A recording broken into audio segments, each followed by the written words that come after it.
All right.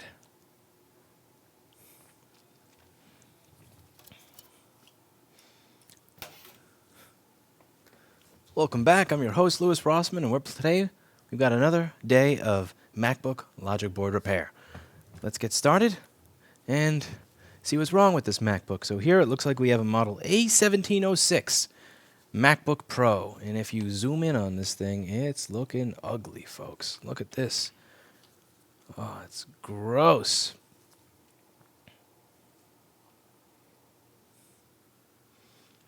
Absolutely disgusting. Look at that. Spooge.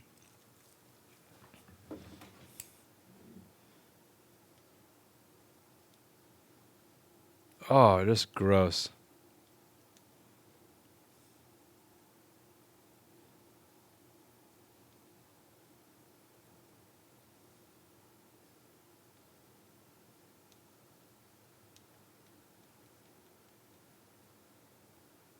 Messing with my camera a little bit here.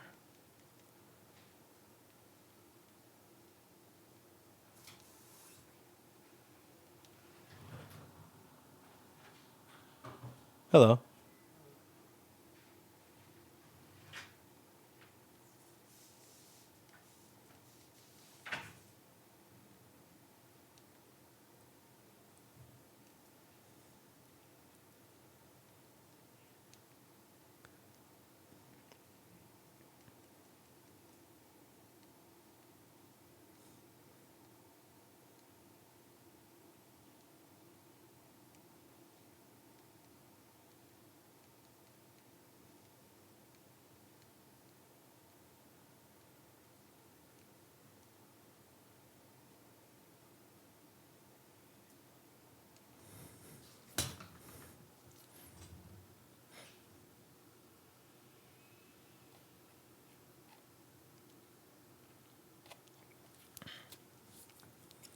So let's get started with this MacBook.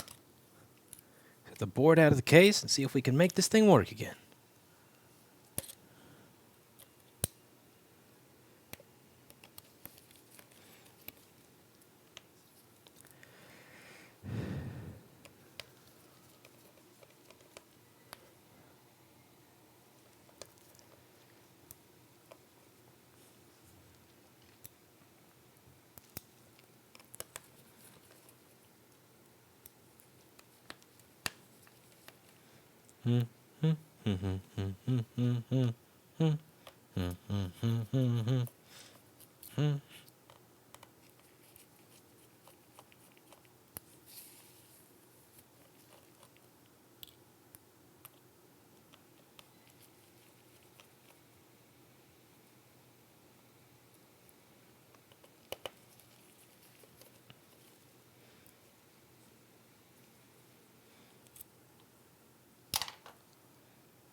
I really like not having a window in my office. I don't want people outside to be able to see me. I like being able to feel like I'm uninterrupted. I like having plausible deniability that I'm here.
Yes, Dennis.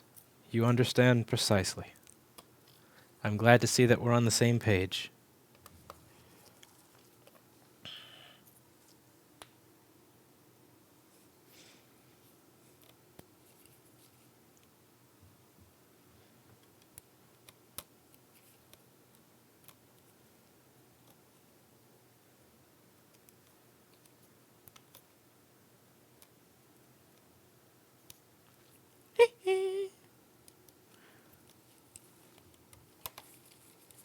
Hello, Erica.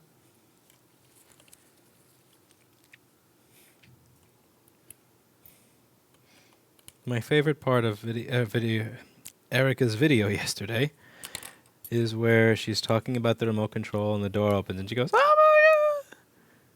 I think it's adorable watching a Hawaiian face 30 mile per hour, 29-degree New York City winds that just pop up and surprise you like that and just go, "Surprise, I'm here.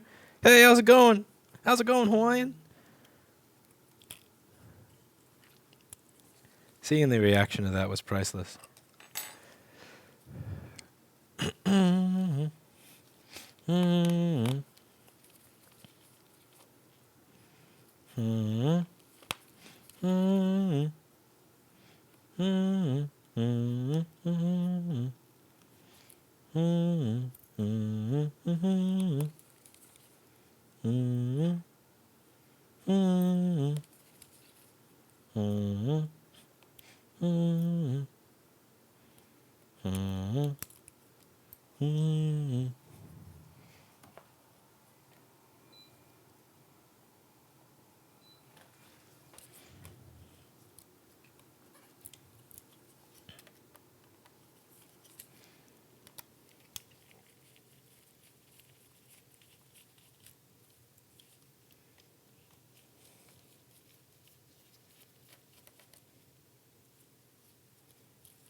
Notices your circuit board. What's this? This is a very nasty A1706 MacBook. Someone's been very mean to this A1706 MacBook. As can be told by the spooge on the board over here. I gotta learn some stuff about photography because I'm not really getting a good image with this. This camera looks really good at home. It's a Sony A5100. It looks really good even with the same lens, but when I have it above the board, it's just this all looks like, I don't know, it just looks all fucked up. Like everything here that you see looks like it's, how about this? You know when it's really, really hot or something's boiling and you look through and you can see waves when you're trying to look through that section? If you were in a desert or something. Kind of looks like that between the lens and the board. I'm not quite sure what to make of that. Like even that looks good, but that looks like ass. I think it's the board. I think it's reflections of light or something like that. Is it this UV filter I got over the lens that's doing it? Let's see what happens if I take the UV filter off. No, it still looks like ass. Sure, what's doing that? I also got to figure out how to make that damn camera stop shaking. It's driving me nuts.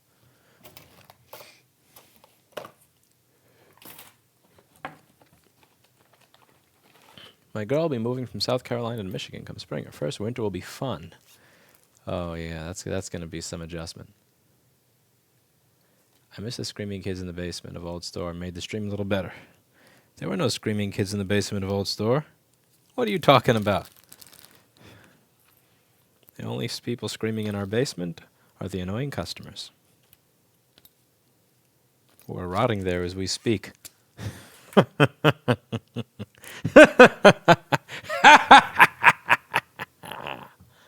I'm not kidding. All right, so let's get started on this board.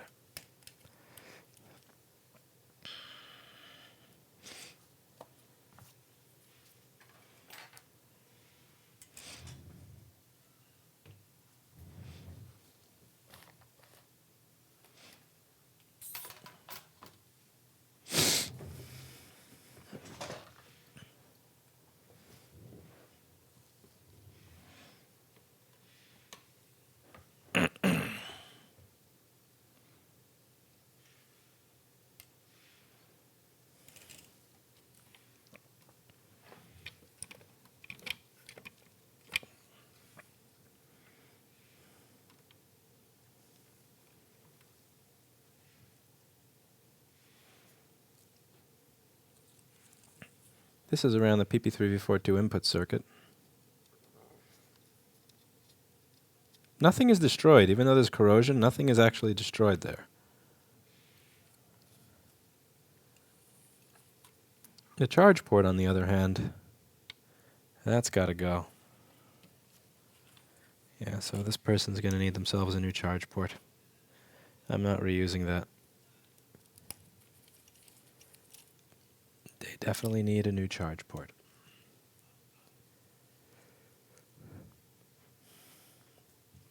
That's your shitty OWC SSD, Nevia. They make some of the worst SSDs on planet Earth, in my opinion.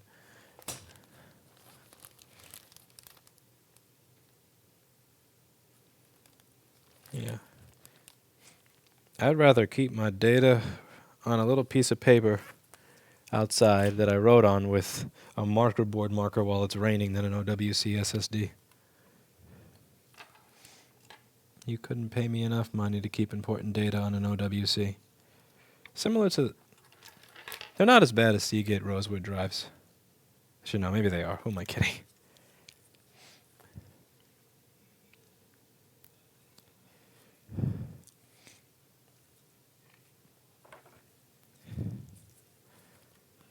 I had already made my NAS before I heard that Linus was doing this thing where he was collaborating to make people's NASs for free. But even if I wasn't made aware of that, even if I was made aware of that, you realize that those NASs have Seagate drives in them, right? Like, yeah. Steve would quit if I made him store his data on Seagates. OWZ used to make good SSDs back in the day. There is no OWZ. There's OCZ and OWC, but there's no OWZ. Sane Q. I'm throwing shade at Seagate because of the Rosewood series of 2.5-inch 1 and 2 terabyte drives. That's just Google it. Just Google Seagate Rosewood failure, and that's that.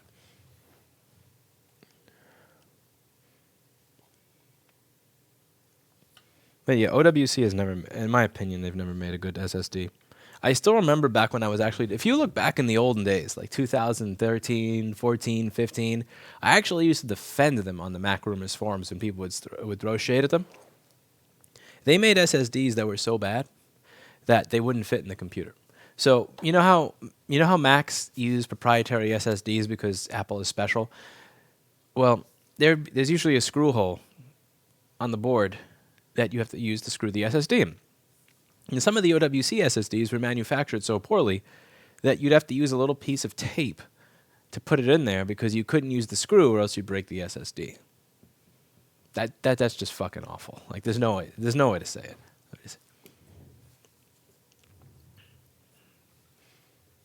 Okay, but that being said, before we get into too much shade on hard drive manufacturers.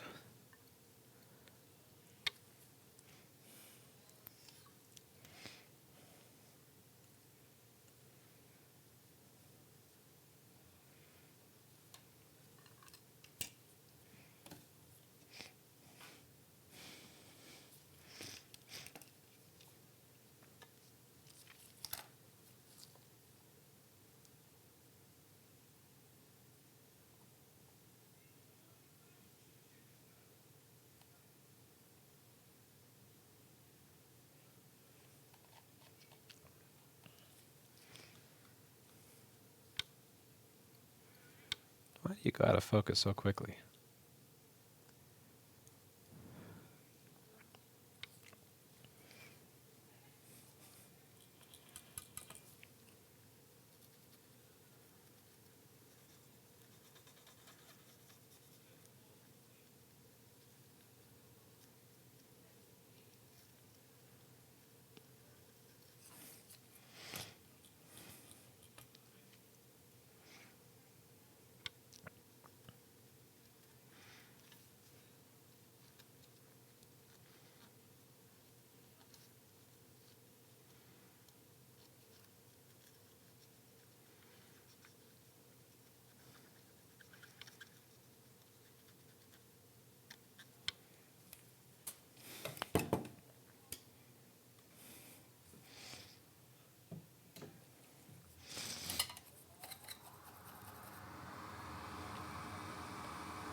I believe I can fly. I believe I can touch the sky. I think about it every night and day. Spread my Mac and fly away. I believe I can soar robustly through that open door.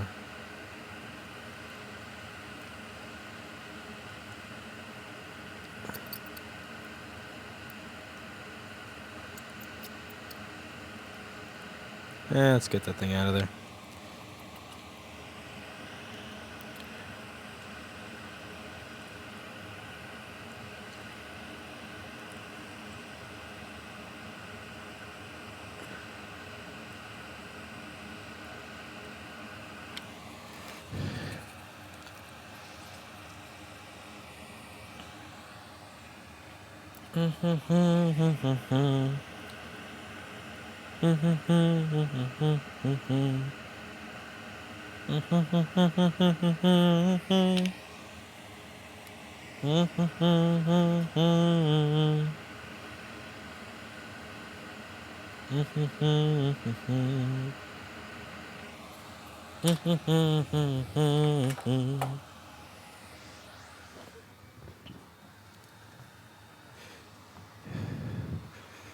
I think my microscope camera needs a new HDMI port as well.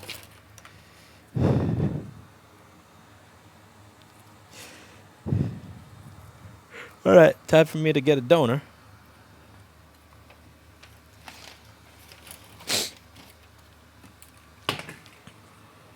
And here we have a donor.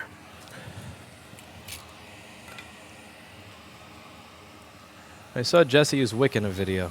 Indeed.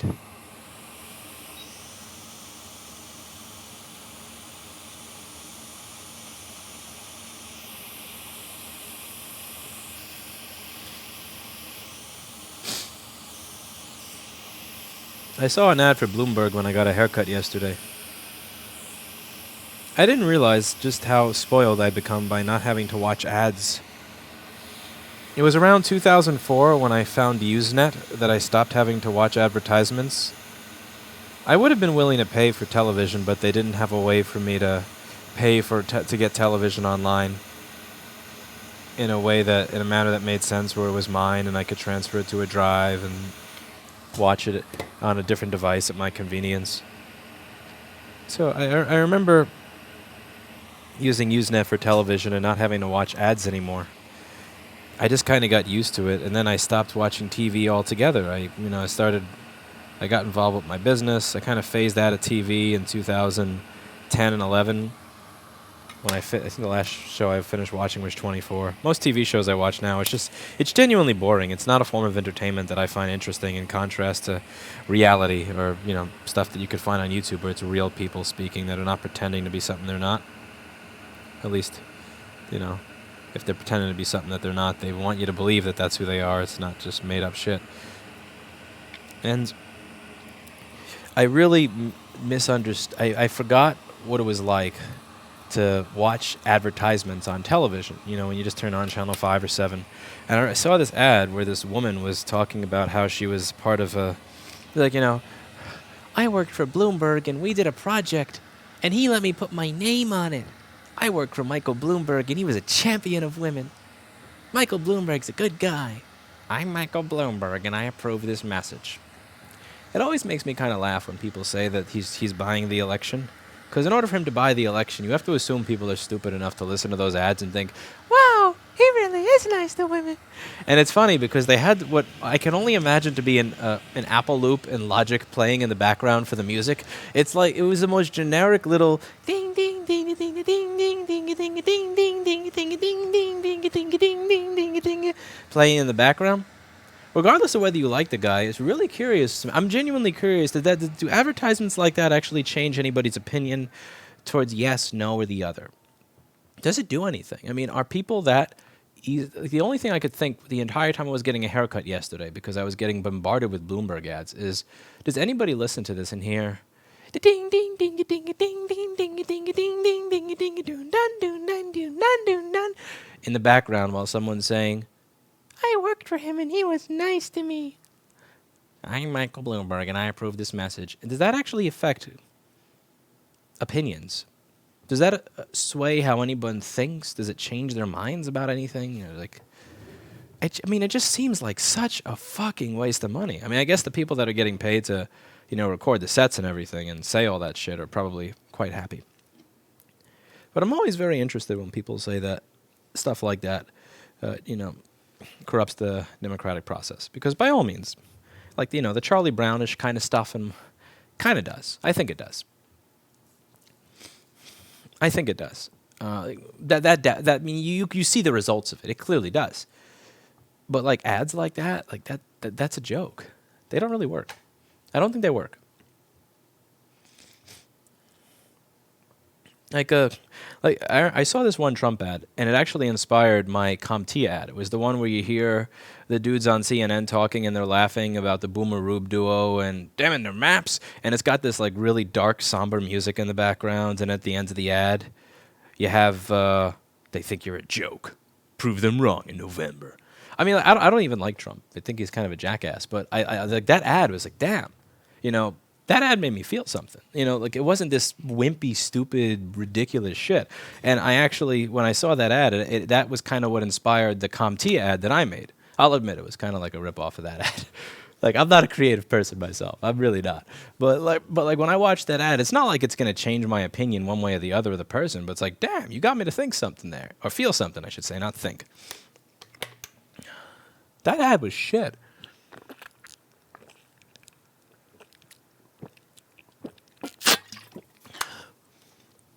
Like the Bloomberg ad I saw yesterday was just absolute, utter trash. I mean, the people who decided to make the ad, it was bad just all the way around. The acting seemed fake. The premise was shitty. So people said that he's mean to women. How can we fix that? Let's get women to say he was nice to women on camera, to this ding, ding, ding, ding, ding, ding, ding, ding, ding, ding, ding, ding. You could just see somebody with their shitty little ukulele or whatever playing it in the background. Like, that style of advertising music needs to die, by the way, because I've seen it in a lot of shit. Like those websites where they're showing you the feature of their new app, or all those startup companies where they're showing you how their product works, and it's a ding dang ding a ding a ding dang ding a ding a ding dang ding. Like, you know what I'm talking about. I'm doing a bad job of emulating it, but it's fucking aggravating. Oh, it's awful.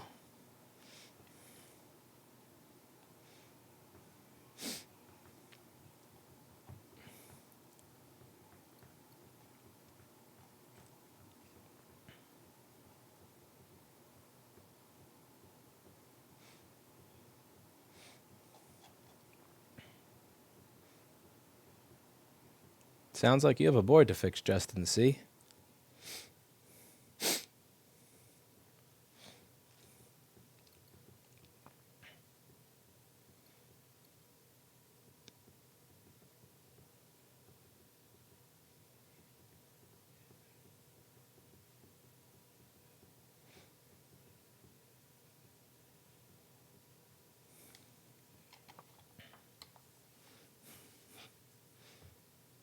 Yeah, Lexi, I hear what you're saying, but like I just find it really hard to believe that that ad changes people's minds. I'm not saying political ads don't work. I think there's a lot of political ads that work. It's just, do ads that are that shitty work is my question. I think it's...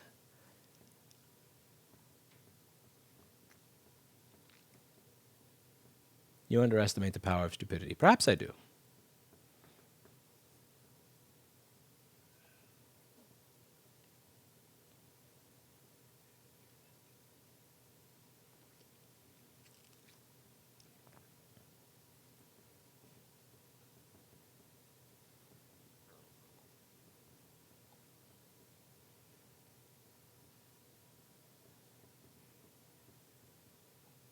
Kickstarter music. Yeah, that's you know what I'm talking about, Linux Gamecast.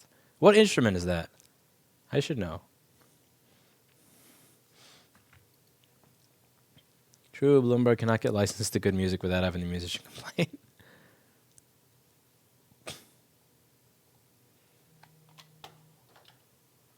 Okay.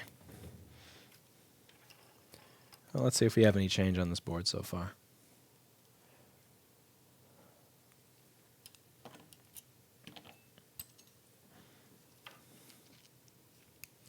It made me really grateful that I don't watch ads anymore. To paraphrase Scott Galloway, there was one thing that he said, which is, I'm missing it here a little bit, but the ads are for people that either are poor or don't know how to pirate stuff, I think. Something like that. Like ads are for the poor or the technologically illiterate. It's like, all right, so we have 340 milliamps here, which may be turning on. Awesome, Mr. Gupta. I'm really glad to hear that you've been doing that. And the thing is, if you keep doing it and you keep doing a good job of it and you keep making people happy, you'll get more and more customers. You get more and more customers, you get more and more people giving you money, more and more people having good things to say about you. And you get a little feedback loop there going. And life gets better and better and better. You know, I really hope the best for you, my friend.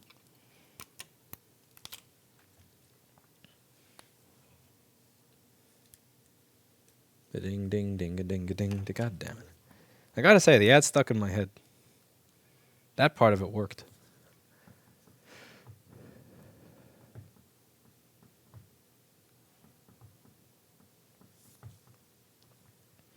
All right, so we got 340 milliamps being taken here, but I'm kind of curious if we get a picture on the screen. Oh, crap, the charger came off. Try that again.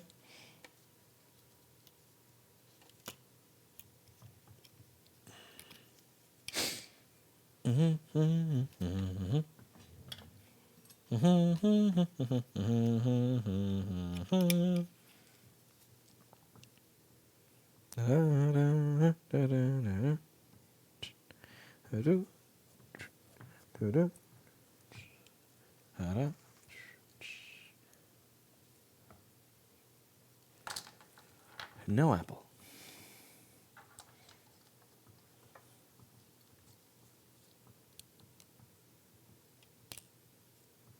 No.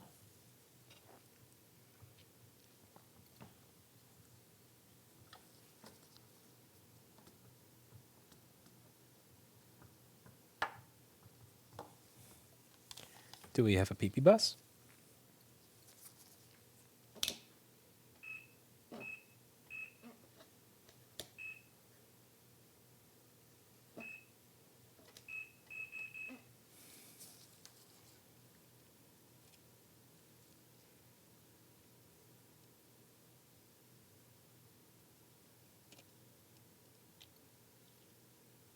That's interesting. PP bus is 0 volts, while we're taking 340 milliamps, which means most likely we have a short to ground on PP bus G3 hot, which is our main power rail.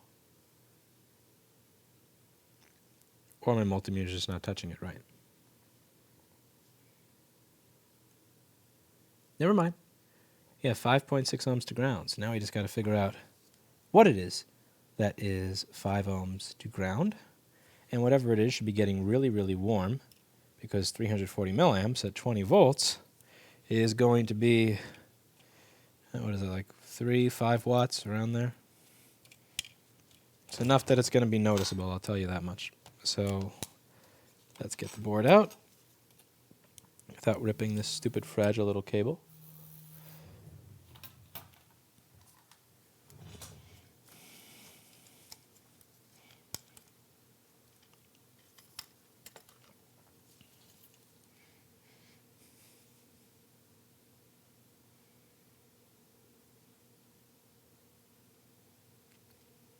Now the shorted cap is going to be the nastiest looking one.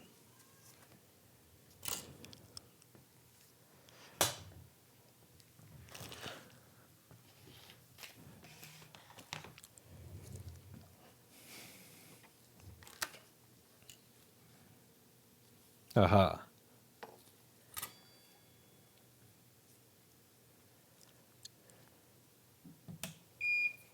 Let's see if it's this.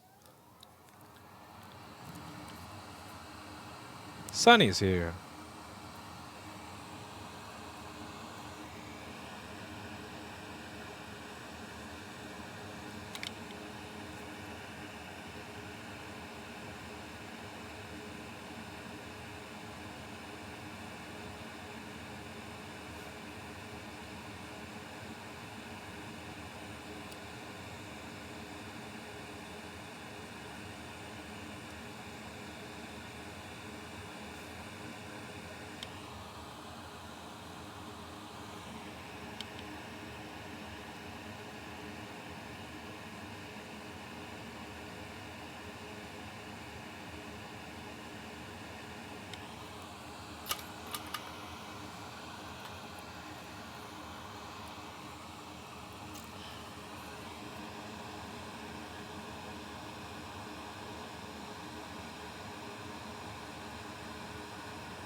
5 ohms. Still shorted.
$1,000 ohms. Okay, so it was the cap on the top, not the cap on the bottom.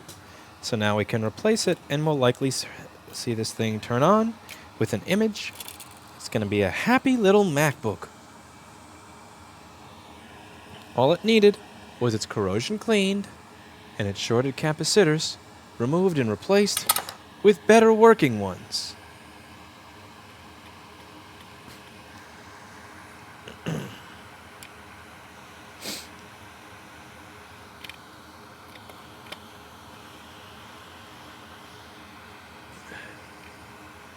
There we go, that's steadier.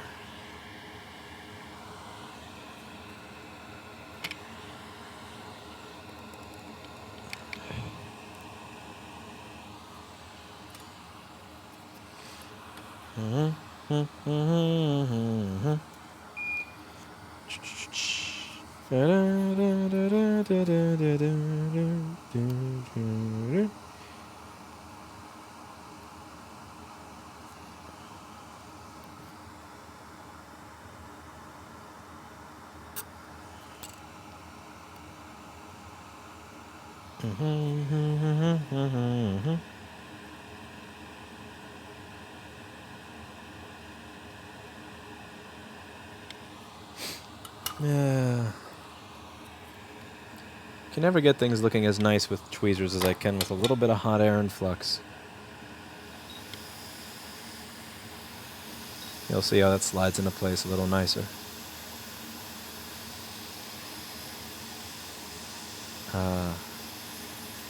OCD. Can't just leave well enough alone. It's not good enough that the cap be on the board, making good contact. Gotta make sure that it's flowed into the exact right place, or else it'll trigger me and bother me. I won't be able to sleep at night knowing that this thing is out there in the wild like that. With its cap on wrong. I actually have problems at night sleeping on a regular basis, knowing there are people out there that still buy these products.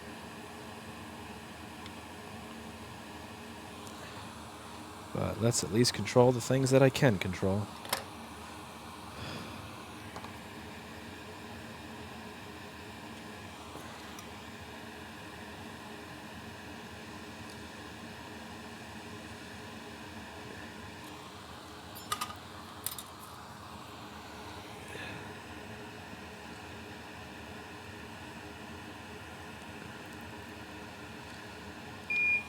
That pad has junk on it because I'm not able to get a nice round solder joint on the top.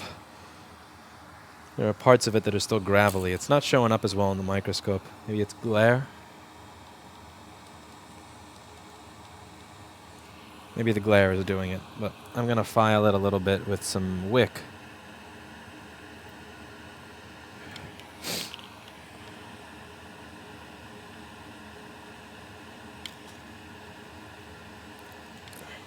And now I can put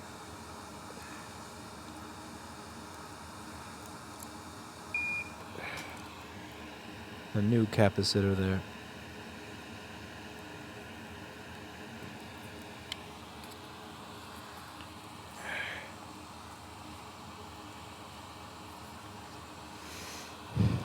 That's one way to see it, Andre. If people didn't buy these products, maybe I wouldn't have my channel. Maybe I would have my channel. I'd just be doing something else. Buffang repair. And I always wanted to be a therapist when I was younger. Maybe I'd have a channel about talking about my life as a therapist.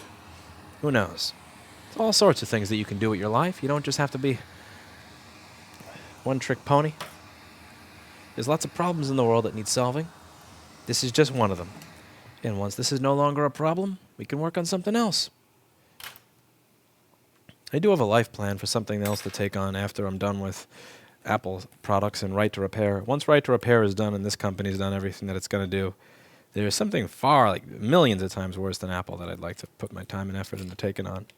But that's going to require a lot more money, resources, time, and balls than this does. So I'm kind of testing myself. If I'm able to make an effect on Right to Repair and also able to run this company properly, then I'll have earned the right to start going after the issues I really care about. But I can't talk about those because if I talk about them before I start getting it done, then they won't get done. Because things will start happening to me. So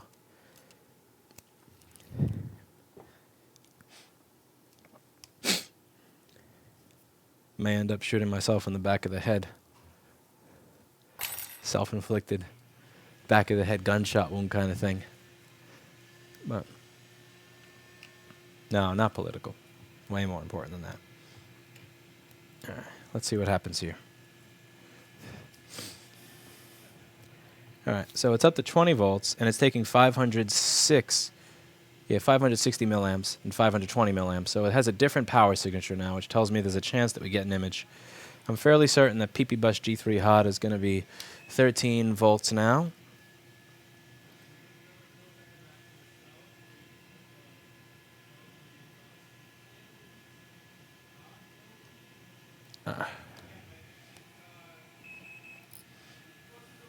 Okay, the screen's turning on.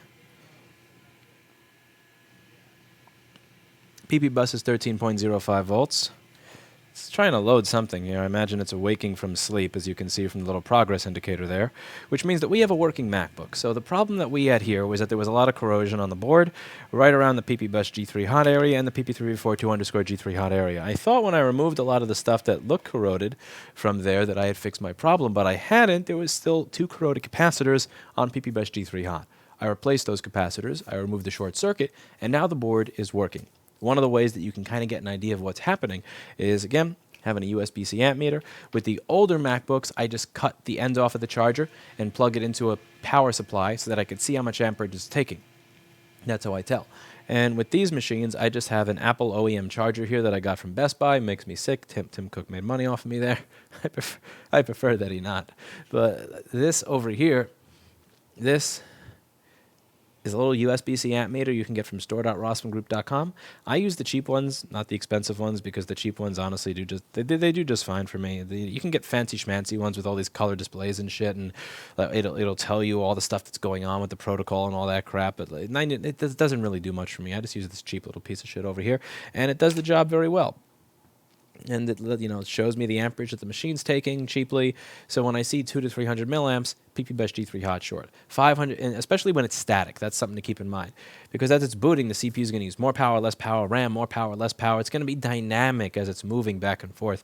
Whereas when you have the shorted capacitor, it's just, think of a shorted capacitor just like a coil for a heater. It's just going to take virtually the same amount of power. Like once you turn it on and get it going, it's just bam. So that's why you had that static 320 to 350 milliamps, just 350 milliamps static, 350, 350, 350, 350, not 510, 520, 506, but it's not doing this. And that tells me that I have a short circuit. And as you do this, the most important part of this job really is pattern recognition, because all these tools that I'm showing you, they're only useful if your mind is aligned and calibrated to focus on patterns, recognize patterns. Because if you can recognize patterns, this is really the job for you. It's not about knowing the difference between, robust. I fixed my first A1708 this week. Thank you.